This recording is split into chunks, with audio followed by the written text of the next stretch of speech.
Bonjour sur le plateau de Vitamine B. Content de vous retrouver aujourd'hui. Et aujourd'hui, on a un invité spécial, Nicolas Tigert. Bonjour. Bonjour, Olivier. Dites-nous un petit peu qui vous êtes. Alors, je suis ostéopathe, j'ai 3 enfants, une femme merveilleuse. Et puis, c'est super, c'est déjà pas mal. C'est déjà pas mal, tout un programme. Ouais, tout un programme. C'est bien. Vous travaillez comme ostéopathe. Exactement, oui. Qu'est-ce que c'est exactement? On s'occupe des gens, on essaye de les débloquer, de leur redonner du mouvement, de leur redonner de la vie, j'ai envie de dire. On essaye de les aider quand ils sont bloqués, quand ils n'arrivent plus. On peut pour leur donner un petit coup de pouce pour qu'ils repartent et qu'ils puissent faire ce qu'ils ont besoin de faire. Vous m'avez proposé un texte Oui. dans la Bible, dans le livre de Paul aux Romains, au chapitre 5, versets 3 et 4, que je vais lire. Nous nous glorifions même des afflictions, des difficultés, sachant que l'affliction produit la persévérance, la victoire dans l'épreuve, et cette victoire, l'espérance. Dites-nous un petit peu pourquoi vous avez choisi ce texte. Quand je me suis tourné vers Dieu, c'est une des premières phrases quand j'ai lu la Bible qui m'a vraiment marqué, quoi. Mais c'est vrai qu'il y a eu des circonstances ces dernières années qui ont fait que souvent j'ai relu, j'ai repensé à ce texte et puis je me suis dit continue d'aller de l'avant, continue de persévérer, il faut y aller, il faut tenir bon, il y a une victoire, il y a cette victoire au bout dont il parle dans le texte. C'est vrai que quand tout se ferme, tout se bloque en face de vous, qu'on a juste envie d'abandonner, ouais, j'ai dû m'accrocher à cette phrase et dire bon ok, je continue d'aller de l'avant, de persévérer. La persévérance, une vertu, comment est-ce que vous l'avez expérimenté ces dernières années? C'est au travers d'échecs en fait, parce que à la base j'ai beaucoup de facilité dans ma vie, j'ai eu de la chance, tout s'est passé, tout a roulé et puis je me suis retrouvé, j'ai fini ma formation, mon examen final, ils m'ont dit ouais la pratique était très très bien, l'aspect médical c'était un peu insuffisant mais la pratique comblait amplement ça et puis donc j'ai passé, j'ai commencé à travailler et puis les premières années de travail, il y avait un petit peu cette petite idée qui revenait, ouais il faudrait acheter ce bouquin puis il faudrait bosser là-dessus, justement. Là-dessus, Ce côté médical, l'aspect médical de votre métier. du métier que j'avais pas, c'était pas mon point fort, certainement pas. Et j'ai éludé la question, la petite pensée qui me venait à l'esprit, je l'ai pas écoutée, j'ai pas suivi. Et puis ce qui s'est passé, c'est que on a eu la chance avec notre profession qu'elle devienne officielle et ils ont établi un examen. Et cet examen il comportait justement sur l'aspect médical. Je vous vois venir. Et ouais, effectivement, j'ai raté, quoi. Ça, j'ai raté assez lamentablement. Et puis. Et c'est la fin de l'histoire? Non, justement. Alors, C'est dites-moi. là que commence la persévérance. C'est là Oui. que. Donc après, je me suis attaqué à ça. Puis c'est vrai qu'en abordant, puis en approfondissant, on se rend compte que le sujet est énorme.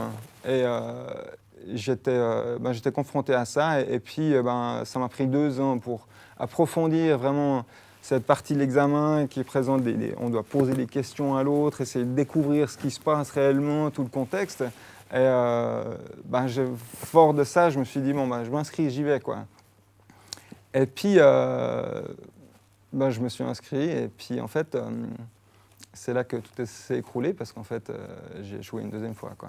Oui. Ça a été très dur, ça a été le coup de massue, quoi. Le coup, c'était plus qu'un marteau, c'était une enclume, quoi, qui m'est tombée dessus.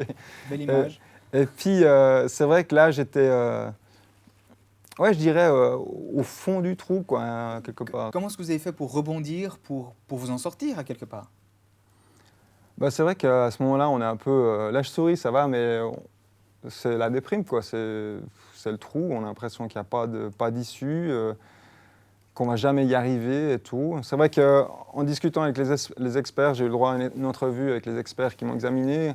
Ils m'ont expliqué que la partie que j'avais travaillée, c'était quand même mieux. Donc, quelque part, je voyais un peu ce qui est écrit dans la parole, qu'il nous fallait de victoire en victoire. J'étais content, il y a une petite partie mais ils m'ont dit il y a encore un gros bout derrière où il faut bosser la même chose, quoi. Donc j'avais bossé 2 ans, il faut avoir bossé 2 ans. Et puis en plus, si je ratais encore une fois, je passais du statut de patron, entre guillemets, à je redevenais employé, quoi. Donc ça implique beaucoup de choses à beaucoup de niveaux, quoi. Donc, Un peu une épée de Damoclès sur la tête. ouais, une grosse pression, une grosse tension qui s'est fait sentir aussi dans la famille. C'était pas facile à vivre pour tout le monde autour. Ouais, il y a une grosse tension ces années. Et qu'est-ce qui a fait que vous avez pu sortir de ce tunnel? Persévérance. Quoi La- d'autre? Ouais, la conviction qu'il y a une solution, qu'on ne la connaît pas, mais la conviction qu'il y a une solution, que Dieu il a une solution prévue pour nous. C'est vrai pour essayer de trouver ça, il y a un double aspect. Il y a un côté où j'en voulais à Dieu. Pourquoi il avait permis que je rate 2 fois, quoi. Ça m'était jamais arrivé, quoi. Et puis en plus, me mettre dans une situation avec une telle tension, une telle pression, j'en voulais à Dieu. Et puis, par ailleurs, je sentais qu'il voulait m'aider, quoi. Malgré que j'étais fâché contre lui et tout, il voulait m'aider. Puis c'est vrai qu'avec ce côté, cette conviction qu'il y a quelque chose, qu'il y a une solution, ben, j'ai aussi des choses, notamment là, un disque qui m'a beaucoup aidé, c'est de Michael W. Smith, en fait, où il y a une chanson où il dit « One more time », encore une fois, essaye encore, vas-y, avance. Et puis il y a d'autres chansons où il nous donne vraiment... moi, ça m'a donné vraiment un super coup de pouce pour me dire « Ok, ce que tu crois au fond de toi-même, que Dieu il va te donner une solution, puis il va t'aider à surmonter ces obstacles, à persévérer, c'est vrai, courage. Tu n'es pas le seul à vivre ce genre de difficultés. » Je me suis dit, si je veux qu'il m'aide, je vais essayer même si je n'ai pas le cœur à ça, même si je n'avais pas envie du tout de louer Dieu parce que je lui en voulais, quoi, hein, je me suis forcé quand même aussi à ce genre de choses. Puis vous m'avez aussi dit la prière, mais aussi le jeûne. Oui, il y a aussi eu des temps de jeûne. C'est vrai que j'ai jeûné quelques fois, puis là, je m'étais fixé un objectif d'aller plus loin quelque part. Et puis ça, c'est vrai que c'est un temps où j'ai senti que ce que moi, je ne croyais pas possible, j'ai pu l'atteindre aussi. J'ai pu me dépasser aussi. C'était une victoire. C'était une victoire, voilà. Et puis, c'était impossible. Je me suis dit, ben, tout est possible, quoi. Ça m'a ouvert un peu l'esprit à me dire que tout est possible, même des trucs. Je me dis, il y a des gens, je suis sûr, ils doivent se dire, mais ouais, apprendre, bosser, c'est facile. Voilà, on s'y met, puis on bosse. Mais c'est vrai que pour moi, c'était un grand défi d'affronter tout ça. En plus, avec le contexte, je devais travailler pour subvenir à nos besoins, donc la journée pleine. À midi, je révisais, j'essayais de comprendre des cas au niveau médical, justement, toujours, ce que je n'avais pas compris. Et puis le soir, rentrer, être un peu en famille. Et puis encore après, une fois que tout est fini, tout le monde est couché, encore prendre 1 heure pour bosser, approfondir, faire du travail de fond. C'est vrai que je me suis un peu senti, dans la Bible, il y a un passage avec le serviteur inutile. C'est vrai que l'esclave, il bosse toute la journée, mais le soir, il rentre, il ne s'assied pas pour manger, il travaille encore, et puis il donne un coup de main, et puis il fait et tout. Et je me suis vu un peu comme ça. On dirait que vous aviez un objectif, vous y avez travaillé avec beaucoup d'efforts, vous avez fait ce qu'il fallait, entre guillemets, mais on dirait que l'objectif de Dieu est plus profond que ça. Qu'est-ce qu'il a fait dans votre cœur par rapport à cette situation sur plusieurs années? Ben, il m'a travaillé au fond, quoi, c'est vrai. Il m'a travaillé mon cœur, aussi par rapport à l'humilité, je pense, par rapport à des choses, des valeurs comme ça, de ne pas croire que c'était toujours facile. Et puis finalement, avec ça, je regardais un peu les autres de haut parce que tout était toujours facile pour moi. Donc quelque part, les autres, quand ils réussissaient pas, je me disais, mais pourquoi il fait pas ça? Ou si il a qu'à y aller, quoi. Il y a qu'à, et puis il va y arriver. Et là-dedans, c'est plus une notion de comprendre aussi l'autre, où j'ai De pu... compassion, Ouais, voilà, je crois que c'est de le bon mot. compréhension, Ouais. Donc, se mettre plus dans les baskets de l'autre. ouais, voilà, ouais.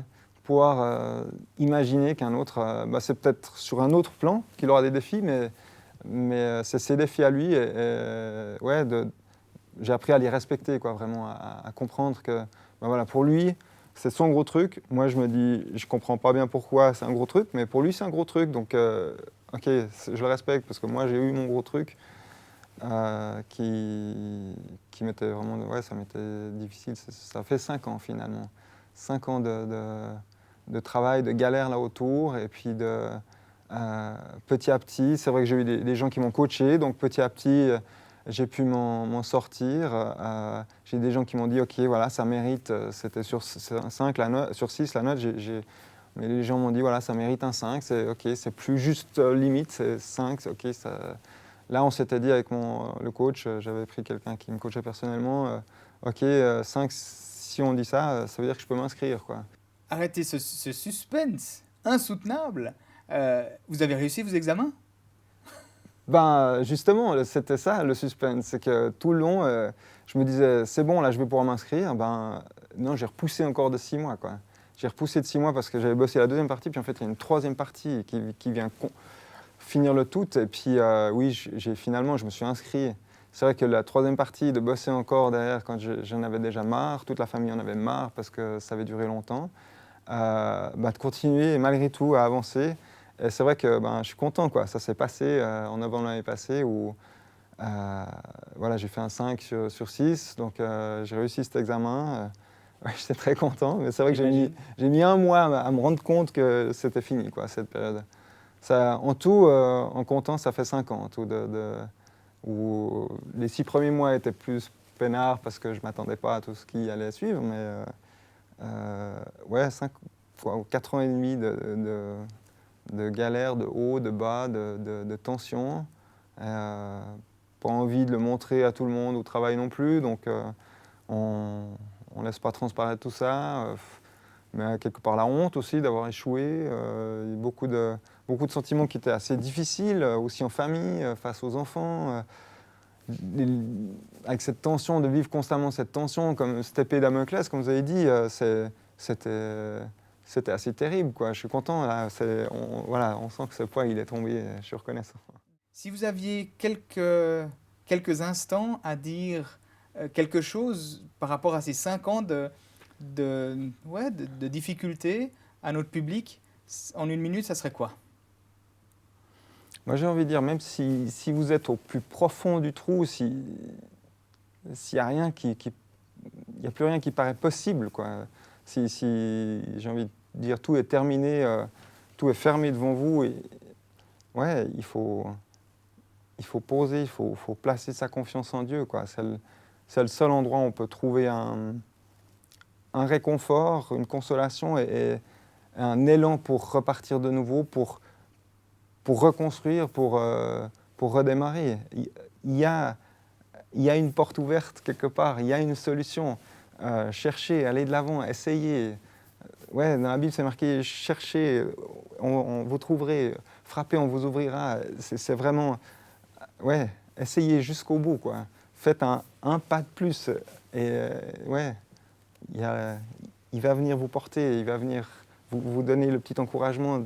Les solutions, elles viennent petit à petit, quoi. Merci Nicolas Tigert pour ce partage vrai de ce que vous avez vécu, des difficultés et puis des doutes, mais aussi cette persévérance, cette victoire. Et puis, en fait, votre message est rempli d'espérance et je vous remercie pour ça. J'aimerais aussi vous remercier, vous, qui nous regardez depuis toutes ces semaines sur Vitamine B. J'aimerais vous encourager aussi à regarder en dessus, plus haut, à ce que Dieu vient nous chercher dans ces moments plus difficiles et il nous donne un avenir fait d'espérance.